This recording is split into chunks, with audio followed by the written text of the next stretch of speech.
اپنی کتاب موطا کے صفحہ نمبر 158 میں ایک بات لکھتے ہیں، کیا میرے جو امام تھے ابو حنیفہ رحمۃ اللہ علیہ، فکان لا یری فی الاستسقاء الصلاۃ، ان کا فتویٰ یہ تھا، ان کی رائے یہ تھی کہ نماز استسقاء میں نہیں پڑھی جائے گی بلکہ صرف دعا کی جائے گی، جو دوران گفتگو آ چکی ہے بات، لا یری فی الاستسقاء الصلاۃ، نماز نہیں، کیا صرف دعا۔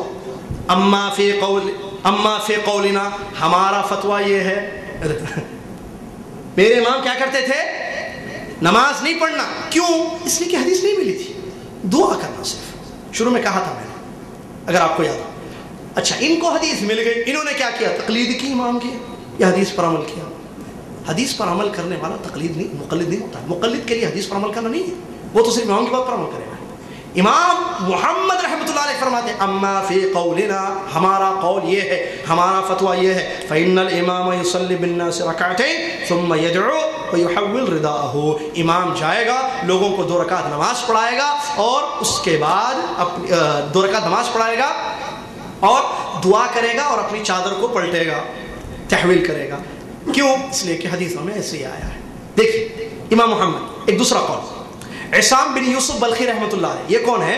یہ امام محمد کے خاص شاگرد اور امام ابو یوسف کے بھی شاگرد، امام ابو حنیفہ کے 2 شاگرد، محمد اور ابو یوسف، جن کا نام یعقوب ہے، تو ان دونوں کے خاص شاگرد جن کا نام ہے عصام بن یوسف بلخی رحمۃ اللہ علیہ، وہ کہتے ہیں کان یفتی، ان کے بارے میں لکھا گیا ہے البحر الرائق کتاب میں کہ وہ اکثر، امام ابو حنیفہ اکثر کان یفتی بخلاف قول الامام ابی حنیفہ رحمہ اللہ تعالی کثیرا، کثیر معلوم نا اردو میں استعمال ہوتا ہے، اکثر امام ابو حنیفہ رحمۃ اللہ علیہ کے قول کے خلاف ان کا فتویٰ تھا، کن کا؟ عصام رحمۃ اللہ علیہ کا۔ اور اسی طریقے سے لأنه لم يعلم الدلیل، وجہ کیا ہے بھائی؟ کیوں؟ اکثر اپنے 2 شیخوں کے شیخ اصل امام ابو حنیفہ رحمۃ اللہ علیہ کے خلاف اکثر ان کا فتویٰ تھا، اس لیے کہ دلیل ان کو نہیں معلوم تھی۔ لکھا ہے بارو رات میں ترجمہ کر رہا ہوں، کہ میری بات نہیں ہے، میں بہت چاہتا ہوں امام ابو حنیفہ رحمۃ اللہ علیہ۔ سنیے، وَكَانَ يَظْهَرْ لَهُ دَلِيلَ غَيْرِهِ فَيُفْتِي بِهِ، ان کو دوسری دلیل واضح ہوتی ان کے سامنے، مسئلہ معلوم ہوتا سنت کی روشنی میں، حدیث کی روشنی میں، اس کے مطابق فتویٰ دیتے تھے۔ البحر الرائق۔ اسی طریقے سے امام عصام بن یوسف بلخی رحمۃ اللہ علیہ کا یہ فتویٰ ہے کہ امام یا انسان جب نماز پڑھے گا تو وہ رکوع میں جاتے وقت 2 ہاتھوں کو اٹھائے گا اور رکوع سے اٹھتے وقت بھی 2 ہاتھوں کو اٹھائے گا، دلیل الفوائد کتاب میں لکھا ہوا ہے۔ کون ہے یہ؟ امام عصام بن یوسف بلخی رحمۃ اللہ، اور لکھا ہے انہوں نے، پڑھ کر دیکھا کہ میرے جو 3 مشائخ تھے، امام ابو حنیفہ رحمۃ اللہ علیہ اصل اور ان کے 2 شاگرد امام محمد، امام ابو یوسف، ان تینوں تک رفع الیدین کی متواتر احادیث نہیں پہنچی تھی، لہٰذا ان لوگوں نے نہیں کیا، مجھ تک حدیثیں پہنچی ہیں، لہٰذا میرا فتویٰ یہ ہے کہ انسان نماز پڑھتے وقت ان مقامات پر جن کا ذکر احادیث صحیحہ میں آیا ہے رفع الیدین کرے گا۔ بتائیے کہاں ہے تقلید؟ یہ ہے نا اتباع، حدیث مل جائے عمل کر لو۔ اسی لیے جیسا کہ علامہ البانی رحمۃ اللہ علیہ کی کتاب صفت صلاۃ النبی میں نقل کیا ہے، امام محمد، یہ قول مشہور ہے، امام محمد، امام ابو یوسف، ان دونوں کے بارے میں آتا ہے کہ 1/3 مسائل سے رجوع کر لیا۔ بعض لوگ 2/3 کہتے ہیں، مجھے وہ قول نہیں ملا، میں ڈھونڈا، لیکن 1/3 مسائل علامہ البانی رحمۃ اللہ نے اپنی کتاب میں نقل کیا ہے۔ 1/3 1/3 مسائل سے رجوع کر لیا۔ معلوم رجوع کرنا فصیح اردو کا لفظ، مطلب وہ ابو حنیفہ رحمۃ اللہ علیہ کے جو مسائل ان تک پہنچے تھے اس کے حساب سے وہ لوگ عمل کرتے تھے۔ جب حدیث صحیح ملی ان کو، ان دونوں کو، تو انہوں نے چھوڑ دیا اپنے امام کی بات کو اور کہا کہ اگر ہمارے امام کو یہ مل جاتا، یہ ساری احادیث کا ذخیرہ، لراجع کما رجع، جیسے ہم نے رجوع کر لیا وہ بھی رجوع کر لیتے اپنے قول سے، کیونکہ ان کا مقصود یہ تھا کہ مجھے صحیح حدیث پر عمل کرنا ہے، لیکن نہیں ملی نا، کیا کریں گے؟ ہم کو ملے ہیں لہٰذا ہم عمل کریں گے۔ میرے بھائی یہ ہے تقویٰ اماموں کا۔ کہاں ہے آج فالوورز؟ کہاں کے جھگڑے آج کے؟ 4 میں سے کسی ایک پر عمل کرو، کس نے کہا میرے بھائی؟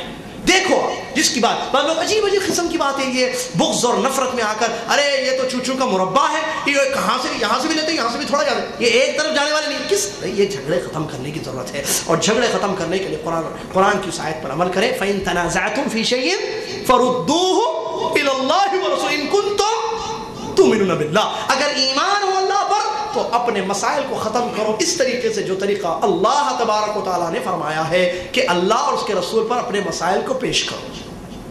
اللہ پر پیش کرنے کا مطلب اللہ کی کتاب پر پیش کرنا، رسول اللہ صلی اللہ علیہ وسلم پر پیش کرنا، ان کی حیات میں ان کے سامنے مسئلے لانا۔ کیا یہ میرے بھائی مہاجر یہ کہتے ہیں، میں انصاری یہ کہتا ہوں، آپ بتائیے صحیح کون ہے؟ ہوا نا ایسے؟ نبی صلی اللہ علیہ وسلم فتویٰ دیتے. آج ہمارے نبی صلی اللہ علیہ وسلم ہمارے درمیان موجود نہیں ہے، تو آج کیا کریں گے ہم؟ اس آیت پر عمل ان کی سنت پر پیش کریں گے. دو بھائیوں میں مسئلہ ہو، میں کہتا ہوں نہیں نماز ایسی پڑھنی ہے، میرا بھائی کہتا ہے نہیں نماز ایسی پڑھنی ہے، جھگڑا ہوا نا، تو کیا کرنا؟ میں اس کو فتویٰ دوں کہ تو کافر، تیرے پیچھے میری نماز نہیں، وہ کہے کہ یاسر کے پیچھے میری نماز نہیں. یہ ہے حل. آج ہمارے پاس یہی حال ہے. نہیں یعنی تو میں 25 لوگوں کو لے آؤں، چلو مناظرہ، اور وہ جیت ہار کا مسئلہ ہوتا ہے. شیطان زبردست کام کرتا ہے. اگر میرے دل میں ڈر ہے، حق کا متلاشی ہوں، حق کا طالب ہوں، اور میرا زید میرا بھائی بھی حق چاہتا ہے، تو دونوں جائیں گے، قرآن و حدیث اٹھائیں گے، پیارے نبی صلی اللہ علیہ وسلم کی احادیث کا مطالعہ کریں گے، اسٹڈی کریں گے، چیک کریں گے، جو حدیث صحیح ہوگی اس پر عمل کر لیں گے، اور اللہ کی قرآن کی آیت پر عمل ہو جائے گا. فَلَا وَرَبِّكَ لَا يُؤْمِنُونَ حَتَّى يُحَكِّمُوكَ فِي مَا شَجَرَ بَيْنَهُمْ ثُمَّ لَا يَجِدُوا فِي أَنفُسِهِمْ حَرَجًا مِّمَّا قَضَيْتَ وَيُسَلِّمُوا تَسْلِيمًا. تمہارے رب کی قسم ہے، اللہ نے ربوبیت کی قسم کھائی ہے، تمہارے رب کی قسم ہے، لوگ اس وقت تک ایمان والے نہیں ہوں گے جب تک کہ وہ اپنے اختلافی مسائل میں آپ کی بات کو آخری بات حکم نہ تسلیم کریں، آپ کی بات پر، آپ کے فیصلے پر راضی نہ ہو جائیں، اور اس کو بصر و چشم قبول کر لیں. ثم لا یجدوا فی انفسہم حرج. اور جس کی بات غلط نکل گئی حدیث کے مطابق، یا حدیث کے مطابق نہیں ہوئی اس کی بات، تو اپنے دل میں حرج تنگی محسوس نہ کرے کہ میری بات غلط ہو گئی، نہیں، بلکہ وہ یسلموا تسلیما، خوشی خوشی اس قول کو، اللہ کے نبی صلی اللہ علیہ وسلم کے اس فتوے کو یا حدیث کو قبول کر لے. لا یؤمنون، یہ ہو تو ایمان، ورنہ ایمان نہیں ہے. یہ اللہ تعالیٰ کا فرمان. یہ آج ہونا چاہیے. یہ جھگڑے، یہ دوریاں، یہ نفرتیں، وہ مسجد میں آ کر نماز پڑھتا ہے اور میں کہوں معافی چاہتا ہے. میرے بھائی آپ دیکھیے جو لوگ نماز غلط طریقے سے پڑھتے ہیں، کیا وہ یہ سمجھتا ہے کہ نبی صلی اللہ علیہ وسلم کی یہ میرے امام کی یہ نماز ہے اور حدیث میں وہ نماز ہے، میں حدیث کے خلاف نماز پڑھوں گا؟ نہیں. عام آدمی ہے، جاہل نہیں معلوم ہے، اس کے بڑے نے اس کو بتا دیا یہ بھی صحیح ہے، یہ بھی صحیح ہے، یہ بھی صحیح ہے، یہ بھی صحیح ہے، کوئی 4 صحیح والے مسئلے. اس کو پیار سے بلانا ہے، سمجھانا ہے کہ میرے بھائی آؤ چیک کرتے ہیں، تحقیق کرتے ہیں، جو صحیح ہو اس پر عمل کر لیں گے. لیکن وہ آتا ہے نماز پڑھنے تو اس کو ایسے دیکھا جاتا ہے، دوبارہ ہمت نہیں کرتا مسلمان. ہماری بزرگوں کا اور ان کا حال نہیں، بھائی ان کے پاس تو جانے نہیں، تمہیں سخت کے پوچھو مت. عجیب معاملہ ہے ہمارا. تقویٰ ختم ہو گیا. اللہ کے لیے عمل کرنا ہے، اللہ کے لیے، اللہ کو خوش کرنا ہے، اللہ کی خاطر اعمال ہو، دکھانے کے لیے نہیں. یار ہم 4-5 مسئلے سیکھے تو اس پر فتووں پہ فتوے بھی عجیب ہمارے معاملات ہو گئے. اللہ سے ڈرنے کی ضرورت ہے، مسائل کو پیار سے، حکمت سے ختم کرنے کی ضرورت ہے، اور پیارے نبی صلی اللہ علیہ وسلم کے طریقے کے مطابق. جھگڑنا، اختلافات کرنا، ایک دوسرے پر فتوے، نفرتیں پھیلانا، بغض اور حسد رکھنا غلط بات ہے. سارے مسلمان، وہ مسلمان غلط ہے، میرا بھائی ہے، اس پر فتویٰ نہ لگاؤں گے مشرک جہنمی ہو گیا، نہیں، وہ غلط ہے، اس کو صحیح راستہ میں بتاؤ. وہ پیاسا ہے، واللہ اس کو پوچھ کر دیکھے کہ تم کیوں ایسے نماز پڑھتے ہو، تو وہ یہی جواب دے گا میں حنفی ہوں یا شافعی ہوں، اور یہ نبی صلی اللہ علیہ وسلم کا طریقہ ہے. اس کو بول کر پوچھ کر دیکھیے کیا نبی صلی اللہ علیہ وسلم کے طریقے پر، ہاں یہ نبی صلی اللہ علیہ وسلم کا طریقہ ہے، کیونکہ اس کے دماغ میں یہی بات ڈالی گئی ہے کہ یہی نبی صلی اللہ علیہ وسلم کا طریقہ ہے. وہ بھی ہے، وہ لوگ ایسے ویسے عمل کرتے ہیں نا، تو یہ سمجھ رہا ہے وہ بھی ہے، یہ بھی ہے، وہ بھی ہے، یہ بھی ہے، چاروں سے. اس کو بتائیے پیار سے، علم دیجیے، سکھائیے حکمت سے کہ نہیں میرے بھائی، پیارے نبی صلی اللہ علیہ وسلم کا ایک طریقہ ہے، نبی صلی اللہ علیہ وسلم کی سنت یہ ہے، نبی صلی اللہ علیہ وسلم کی حدیث یہ ہے. انشاءاللہ جھگڑے ختم ہوں گے. الرد الی اللہ والرد الی الرسول فإن تنازعتم فی شیء فردوہ الی اللہ. اس کے علاوہ جھگڑے ختم نہیں ہوں گے، اختلافات دور نہیں ہوں گے. ضرورت اسی بات کی ہے کہ پیار اور الفت اور محبت کے ساتھ آپس میں بیٹھ کر ہم اپنے مسائل کو حل کریں. آخر میں وقت زیادہ لے لیا، معافی چاہتا ہوں. اللہ تعالیٰ سے دعا گو ہوں کہ اللہ تعالیٰ مجھے، آپ کو، دنیا کے تمام مسلمانوں کو ایک پلیٹ فارم پر جمع ہونے کی توفیق عطا فرما، کتاب و سنت پر آ جانے کی توفیق عطا فرما، کتاب و سنت کو پھیلانے کی توفیق عطا فرما. اللہ تعالیٰ آپسی اختلافات کو، آپسی دوریوں کو قریب میں بدل دے، نزدیکیوں میں بدل دے. اللہ تعالیٰ ہمارے اختلافات کو ختم کر دے کتاب و سنت کی روشنی میں. اللہ تعالیٰ اخوت اور بھائی چارگی کا معاملہ کرنے کی توفیق عطا فرما. اللہ تعالیٰ مجھے، آپ کو، سب کو حق کو پہچان کر حق پر جمے رہنے کی اور باطل کو پہچان کر اس سے دور رہنے کی توفیق عطا فرما. آمین. ڈاکٹر ذاکر نائک صاحب کہتے ہیں کہ ہمیں اللہ تعالیٰ کو وشنو اور ودھاتا کہنے میں کوئی حرج محسوس نہیں ہوتا، کیونکہ لوگ اللہ کو خدا بھی کہہ کر پکارتے ہیں، تو اس سے کوئی برائی نہیں ہے. براہ کرم ہماری رہنمائی فرما دیجیے، کیا یہ درست ہے؟ اب یہی عقل پرستی ہے، اسی کو کہتے ہیں عقل پرستی. آدمی کے پاس جس چیز کا علم ہو اس آدمی کو وہی بات بولنی چاہیے. اللہ رب العزت نے قرآن میں فرمایا لا تخف ما لیس لک بہ علم، جس بات کا تمہیں علم نہیں ہے اس کے پیچھے مت پڑو. تمہارا جو دائرہ کار ہے اس دائرے میں رہو. ایک کسان کا دائرہ کار کھیتی ہے, کھیتی کے بارے میں وہ بتائے. ایک مزدور کا کام مزدوری ہو. یہ نشست صاحب السمو الملکی امیر خالد الفیصل آل سعود حفظ اللہ گورنر مکہ المکرمہ کی زیر نگرانی جدہ دعویٰ سینٹر حی السلامہ کے تعاون سے منعقد ہوئی ہے. That at the end of the day you will go home with all your sins forgiven. السلام کہتے ہیں سلام علیک سأستغفر لك ربی انہو کان بی حفیا.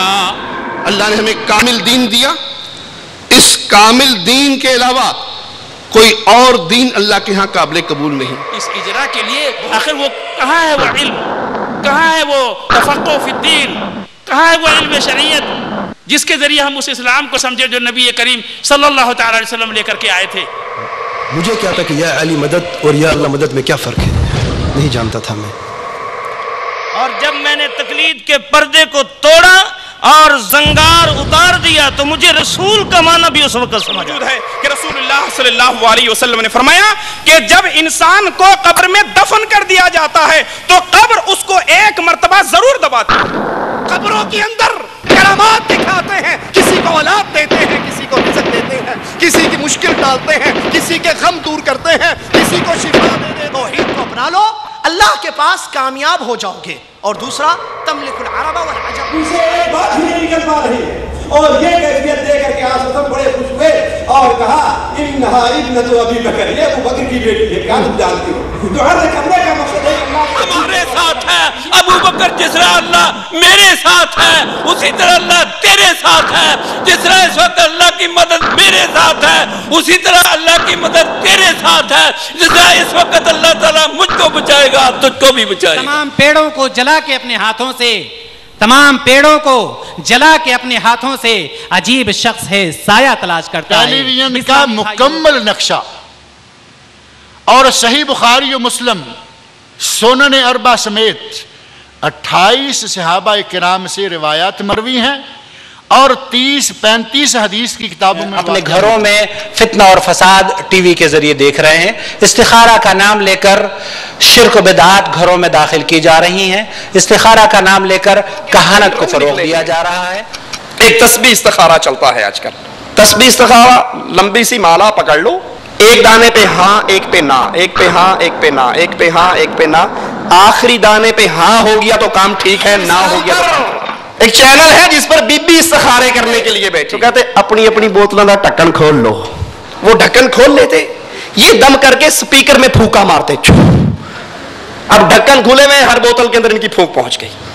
معاملہ زمانہ ترقی کر رہا ہے تو وہ پیر پھوکے شاہ سے اب باقاعدہ چینل کے اوپر پھوکے چلتے ہیں. جیسے مردود اور بدباطن جیسی شخصیتوں کو بھی دیکھ رہے ہیں. تسلیمہ نسرین, فاطمہ نسرین, اور اسی طرح کچھ دنوں پہلے ڈنمارک کی جو ہے صحافت اور اس کی تحریروں اور اس کے بنائے ہوئے رذیل حرکتوں کو بھی آپ نے اپنے نگاہوں سے مشاہدہ کیا اور آپ نے دیکھا کہ کس طرح علیہ الشمس یوم الجمعہ فیہ خلق آدم وفیہ ادخل الجنہ وفیہ اخرج منہا. اس مرتبہ 14 سے زیادہ علماء کرام نے اس کیمپ میں شرکت فرمائی. تاریخی کام ہو رہا ہے. پروگرام سے اللہ تبارک تعالیٰ نے جو ہے ہم ہندوستانی اور بنگلہ دیشی پاکستانی بھائیوں کے عقیدے درست ہوتے ہیں اور ان کو اللہ تعالیٰ بہت لوگوں کو ہدایت دیا ہے. تو ہم چاہتے ہیں کہ ہر سال اسی طرح اللہ تعالیٰ یہ پروگرام کرواتا ہے. یہاں سے آپ کیا سیکھ رہے ہیں ہمیں ذرا بتائیے. یہاں سے یہ سبق ملتا ہے کہ ہم کو اپنے رب کی اطاعت کرنی چاہیے اور اللہ کے رسول صلی اللہ علیہ وسلم جن باتوں کو پھیلایا ہے دین کے متعلق ہم کو اسی پر عمل کرنا ہے. آپ کی کوششوں کی قدر کرتا ہوں اور میں دعا کرتا ہوں کہ حکومت سعودیہ اور گورنر امیر مکہ اور جدہ دعویٰ سینٹر والوں کو اللہ تعالیٰ اور توفیق عطا فرمائے اور اس کا اجر عطا فرمائے اور ان کی کوششوں کو کامیاب فرمائے اور ہمیشہ قائم و دائم رکھے. سلفی چینل کے لیے قرآن و سنت پر مبنی پیغامات پہنچانے کے لیے ایسا چینل ہونا چاہیے اور چاہیے کہ جن کو اللہ نے توحید کی دولت بخشی ہے, سنت کی سمجھ دی ہے, ایسے لوگوں کو چاہیے کہ وہ اپنے مال کی قربانی دیں, وقت کی قربانی دیں, اپنی صلاحیتوں کو. یہاں آنے والا ہر شخص جو ہے